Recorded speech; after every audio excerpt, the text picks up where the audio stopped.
Near mint condition, the home of collected editions. Oh my gosh, look at that panel of Batman. You have the absolute, you have the deluxe. DC Comics firing on all cylinders.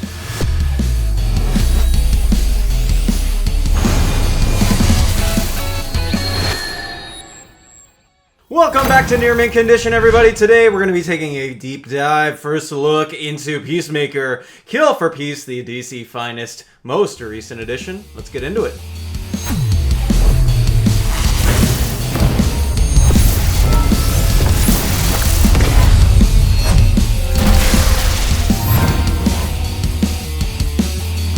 What's going on, everybody? I am Dom of X, comicreleases.com, assistant editor and manager of Near Mint Condition. Today we're going to be taking a look again at DC Finest Peacemaker, Kill for Peace. Here is a look at the front of the cover.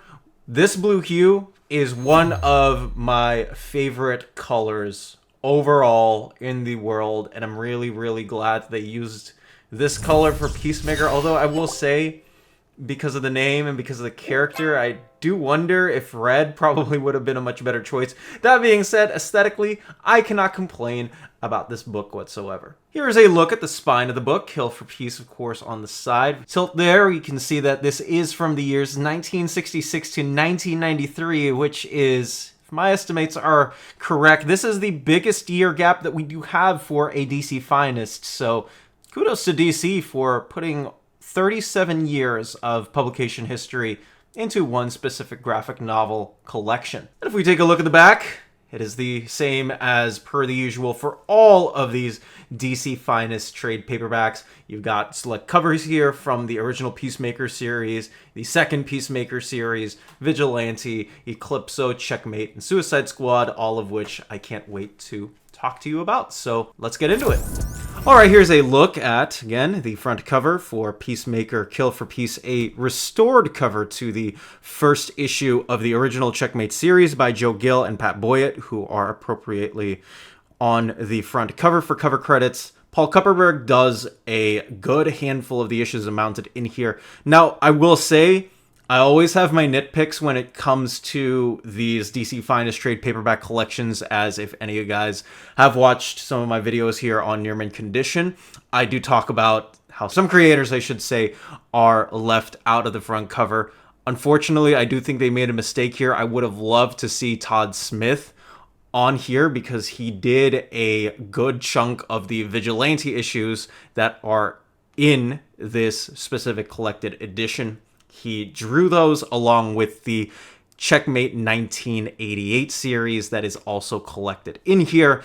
But that is my gripe.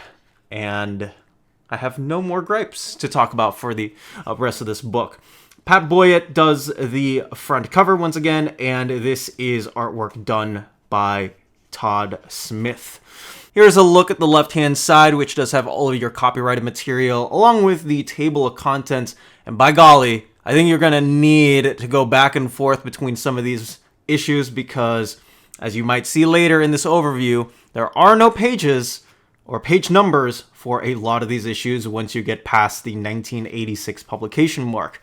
So you have all the Fightin' 5 issues, Peacemaker, the original series, and then Vigilante, and then Peacemaker again for the second time around, the second series. And then you have the Janus Directive, specific Checkmate excerpts, and then issues from Showcase. Now, what is collected in here is Fightin' 5, 40 to 41, Suicide Squad, 27 through 30, Checkmate, 16 through 26, 28, and 32 to 33, Eclipso, 11 through 13, Showcase, 93, 6 through 11, Peacemaker, 1 through 4 from the 1967 series. So you've got the 1988 and 1967 series, Vigilante, 36 through 38, and 41 through 43, along with the Peacemaker 1 through 5 from the 80s. Okay, so you have all of that collected in here, which is just absolutely fantastic. This pretty much takes you up to speed, not only just with Peacemaker from the Silver Age, but Peacemaker after he was set in post-Crisis on Infinite Earths continuity. The only material that has previously been collected in this specific collected edition before was in Suicide Squad Volume Number 4, which is the Janus Directive crossover between Checkmate and Suicide Squad. So the Paul Kupperberg Checkmate issues and those John Ostrander Kim Yale issues were previously collected there. That is the only material that has been collected in here. Now, I will say, before I get to the rest of the book, just as an overview, all of these issues, not all of these issues, but a majority of the issues in here are excerpts. Of course, the big examples of the exceptions to this rule are the original Peacemaker stories from the 60s and the 80s. So you have those two Peacemaker miniseries and Fight and Five. Everything else is pretty much an excerpt. There are a handful of Vigilante issues that aren't, but this is really a book that is focused on just giving you the story of Christopher Smith. Now, who is Christopher Smith, you might ask? Well, new reader, Christopher Smith is a man who is part of the U.S. counter-terrorist program, who has sworn to himself to keep peace amongst others. But if that peace is broken, he goes to the extreme of donning on the suit of Peacemaker. Hence the name. He goes out, he does his mission as Christopher Smith. He is a diplomat. He wants to set things straight. But when he realizes that a situation needs handling where some violence might need to be ensued, he turns into Peacemaker. Now, that being said, that I think handles itself at least only for the Silver Age issues. These Silver Age issues I actually found to be much a quicker read compared to the other Silver Age storylines that I've read from the DC Finest line, and that's particularly because all of these issues usually only have 4 to 6 panels. As you can see here, 6 panels, and while there's not much going on in these pages, a lot of this other Silver Age stories that I've read, they've taken a lot longer because they're usually 12 plus panels. These were super quick reads. I'm actually very surprised that I was able to squander through a lot of these stories pretty relatively quickly. They are split between 2 parts, but they are nonetheless, each issue is its own separate story, just like a lot of the DC Finest stories that you have already have been collecting in these specific trade paperbacks. So you are getting a good chunk of stories that you will be sitting down and enjoying your time to see, hey, what is Christopher Smith doing? A lot of these have to do or deal with the threat of nuclear war, the threat of a new country trying to buy others out, and Christopher Smith saying, hey, let's not do that. Surprise, yes, this man for peace is often entangled in situations where governments are very unstable, or they're new, or are trying to harness more power via nuclear weaponry. There's a bunch of very, very sweet, cool stories. Maybe not sweet, but where they do talk about cool things like elevation, the angle at which, hey, if you shoot this gun, you can hit this specific opponent, the way that he's launched into the air. It's all very fun stuff. It's actually not somewhat similar, but very much different from... It's actually very much different from the Peacemaker that I have experienced. My first Peacemaker experience was in Pax Americana by Frank Quitely and Grant Morrison in Multiversity.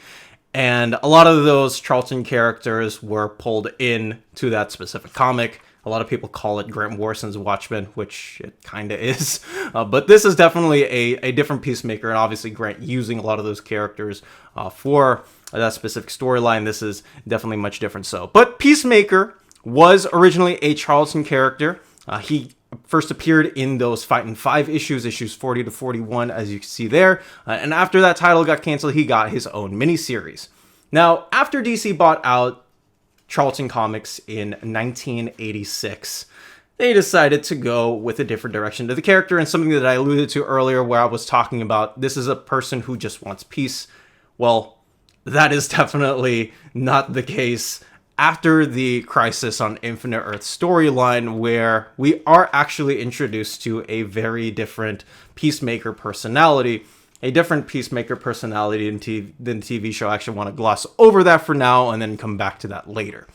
So in these Vigilante issues, we actually get to see his first appearances with the rest of the DC Universe. Adrian Chase, who, if you have been buying these DC Finest trade paperbacks, you already got to saw a little bit of his mission in the Teen Titans one, where he got to face off against Cyborg. And most of the first half of this specific collected edition is what I actually want to call the Peacemaker versus Vigilante storyline. You are introduced to very clear-cut characters that are going to be a big part, not only in Peacemaker's world, but also the DC world at large in terms of the government affairs and the secret operations that are going on behind the scenes to combat the enemy forces that they deem to be actual enemies. You are introduced to Lieutenant Colonel Val Vostok, who, one of my favorite characters. She first appeared in Doom Patrol as, I'm not going to say how, but she does reference plenty of showcase material from those specific Doom Patrol issues, some of which you will hopefully be able to read later on this year when the next DC Finest Doom Patrol comes out. Because there are a lot of ties between her and the Doom Patrol, and she's also been very, very important and key to a lot of the covert operations that have been going on behind the scenes in the DC Universe after Crisis on Infinite Earths.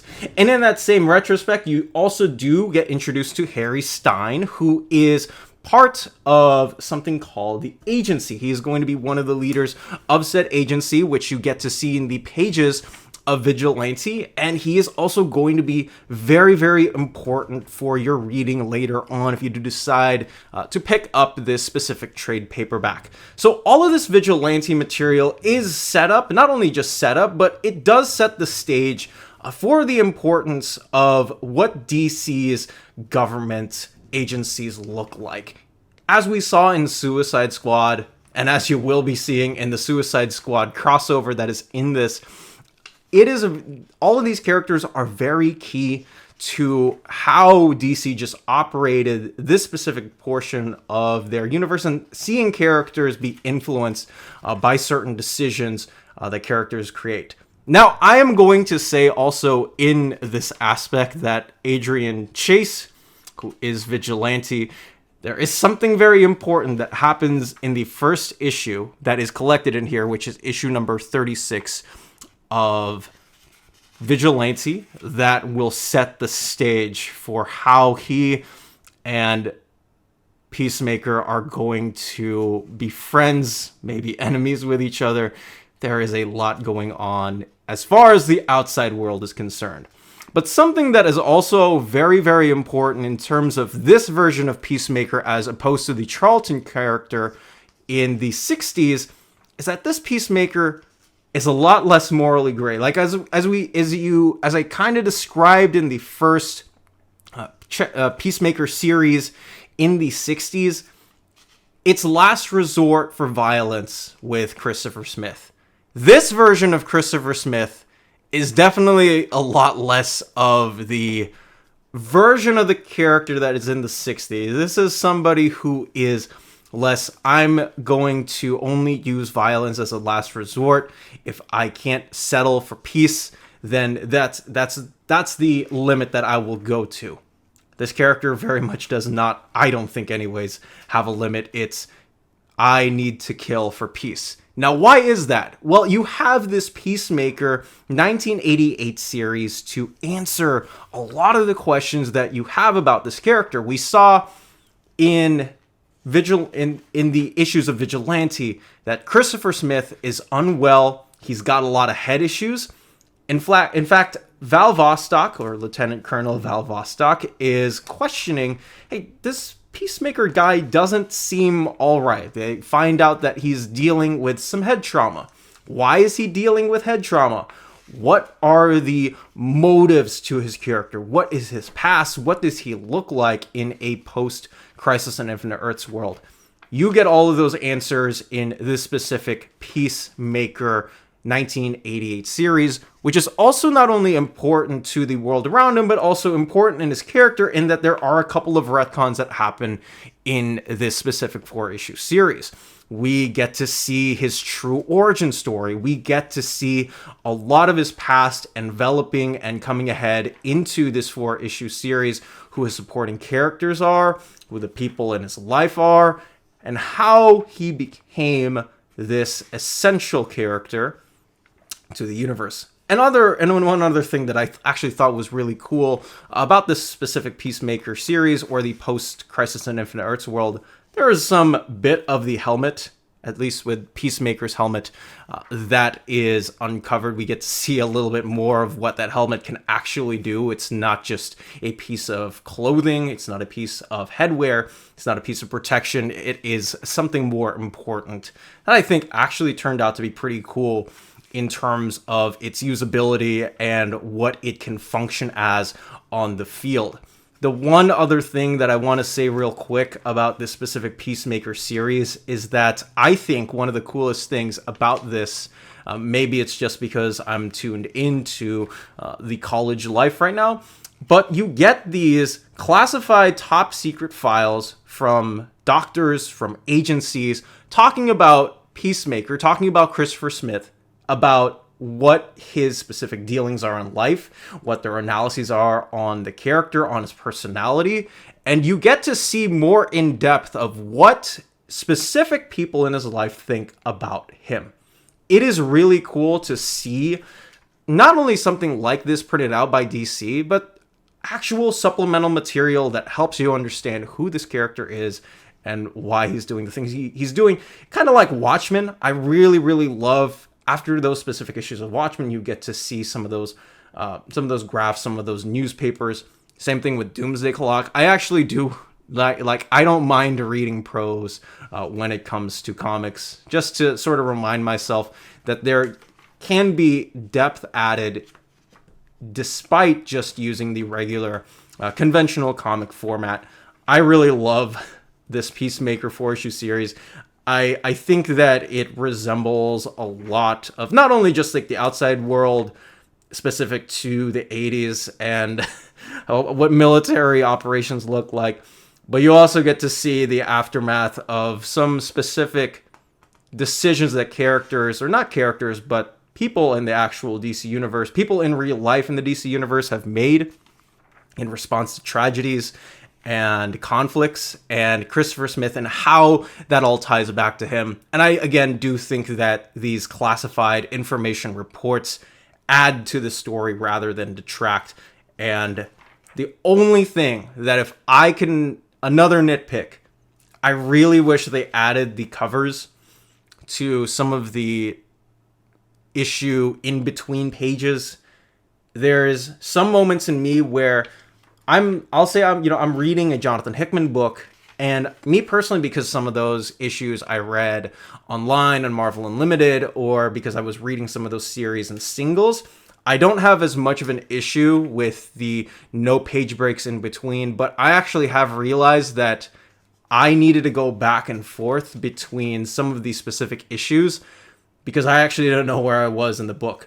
Now, they do tell you, in fairness to DC, oh, there's a page break where you are now part of the Janus Directive crossover at Checkmate and Suicide Squad. The only problem is, are you in a Suicide Squad issue or are you in a Checkmate issue? Sometimes I had to go back and forth between there. But the point of the book is to just give you an idea and the picture of the world from Christopher Smith's perspective. It's not so much as, oh, we need to have everything in Suicide Squad in here. Like, why isn't everything in from the Janus Directive in here? Why are there missing Checkmate issues? Why are there missing Vigilante issues? Because you're only getting the story of Christopher Smith in these books. And I think in terms of the mapping, they actually got this one right.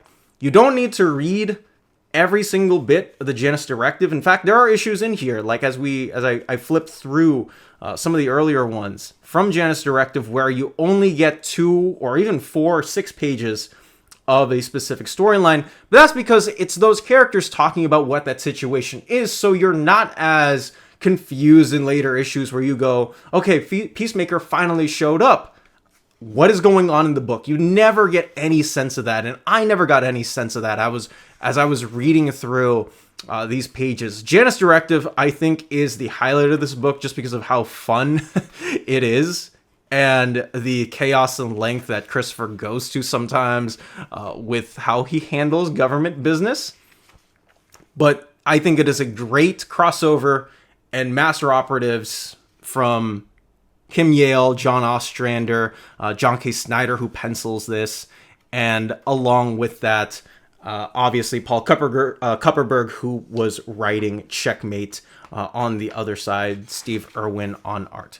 And that's actually one thing I actually want to mention real quick. You will find a lot of really strong writers in here, like John Ostrander, like as I mentioned, Paul Kupperberg, who writes most of the book, at least the issues in here. You'll get Robert Fleming issues in the back with the Eclipso 3-issue series where Amanda Waller says, hey, it's time to stop Eclipso, and Peacemaker just happens to be a part of it. But you also get introduced to other characters such as Cobra, who is part in the Janus Directive, who will have his bearings later on in this specific storyline. Of course, you get Bronze Tiger. There is a lot of great stuff in this specific collected edition.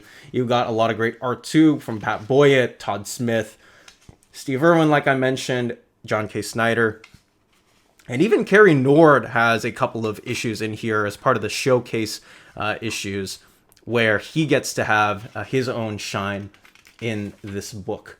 I also can't help but notice that, at least with this specific volume, there is a lot of Frank Miller heavy inspiration, whether it's from Dark Knight Returns or Daredevil.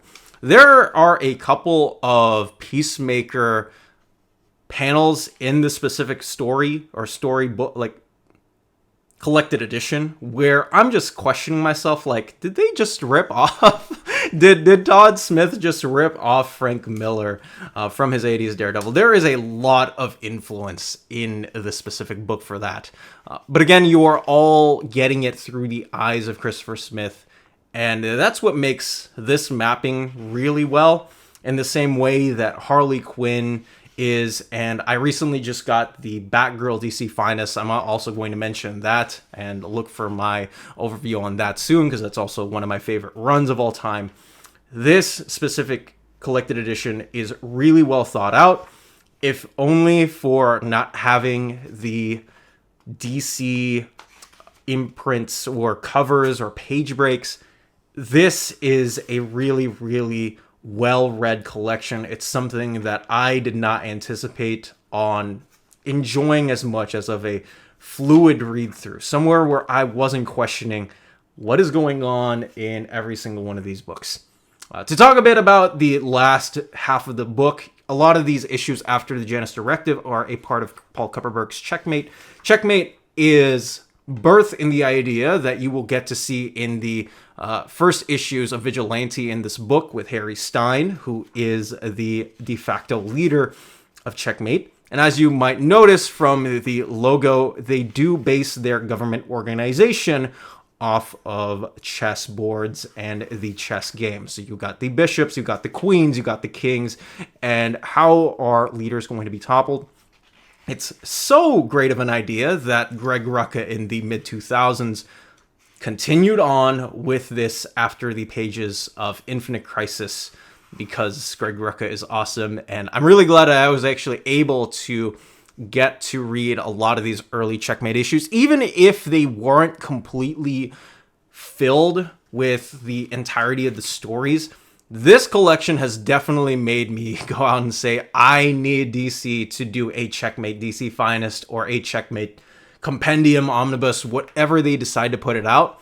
I have already read Rucka Checkmate. I have not read all of Paul Kupperberg's Checkmate, and I really, really would like them to do that, to get to see the inner workings and the machinations of a lot of those Checkmate series. And a lot of these stories, like I mentioned earlier, they're very much of the same. Hey, this is part of the government. You are working for a counter-terrorist organization. How are we going to stop this guy? Or can you even stop this guy? It's very much different from the Peacemaker that you get in the James Gunn show on HBO Max, or Max, I guess, as they would like to call it.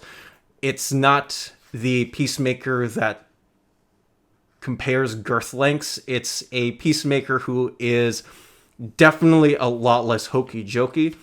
I don't think there were many moments in this book where I was cackling in laughter, like I always am whenever I read Cassandra Cain, Batgirl, even like Harley Quinn. There were moments like that where I was finding myself bursting out in laughter, because I don't think that this version of Peacemaker lends himself to be a completely comedic character. A lot of the material in here is serious. Like when you're dealing with government agencies and people going after your head and you going after people's heads, it's definitely not a great time to jump around and be there. But nonetheless, there are moments where I found myself really enjoying the stories, even from one character's perspective and point of view.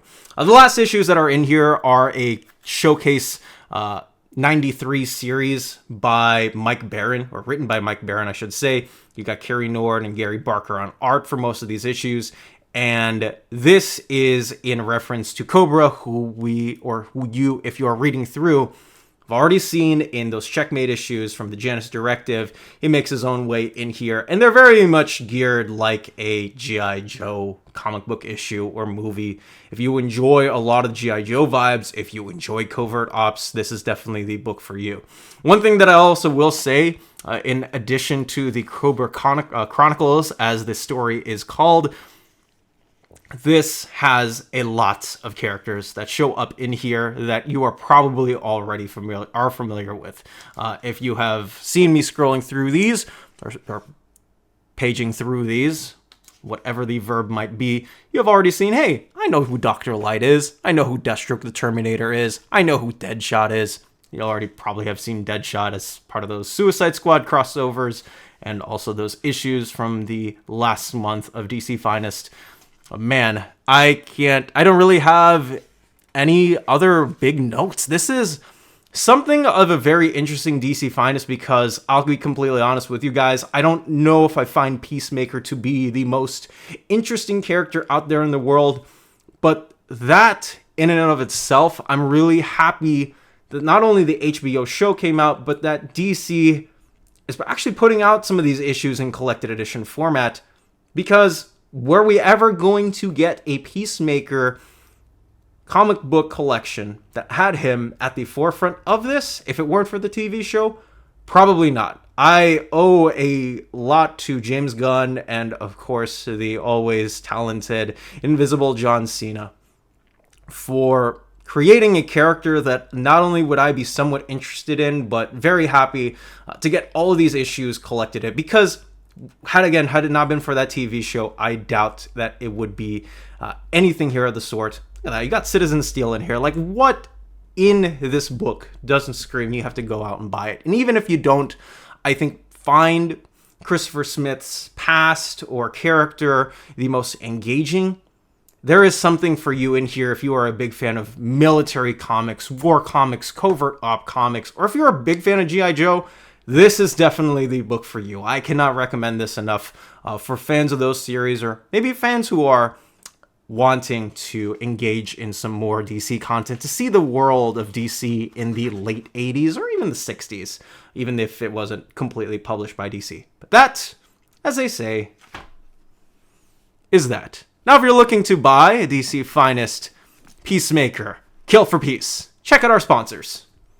If you're in Europe and you're interested in buying these books, definitely check out Walt's Comic Shop in Berlin, Germany.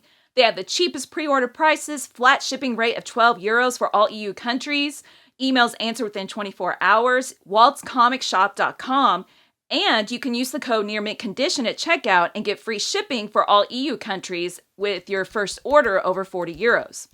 That's Walt's Comic Shop, your reliable source for omnis and premium collected editions in Europe. Ding! CheapGraphicNovels.com, your online home for graphic novels and collected editions up to 50% off cover price. They have excellent shipping and prompt and helpful service. Check out their bargain deals for up to 90% off cover price. And don't forget that CGN also takes pre-orders. That way you don't miss out on the hottest releases. And they are currently running a special promotion for you Minties. If you're a first-time customer, after receiving your order confirmation email, reply back to that email and let them know Near Mint Condition sent you their way. They will then apply a free shipping promotional credit to your next order in the US. Cheap Graphic Novels, your source for the hottest books with the kind of deep discount, quality shipping, and customer service that will keep you coming back for more. Alright, that is going to be it from me, fellas. I am Dom of X. Let me know in the comment section down below if you are interested in picking this up. I don't think I have read any collection of stories as bizarre as this collection, but I'm so glad that it came out and so glad that it has been all collected in here.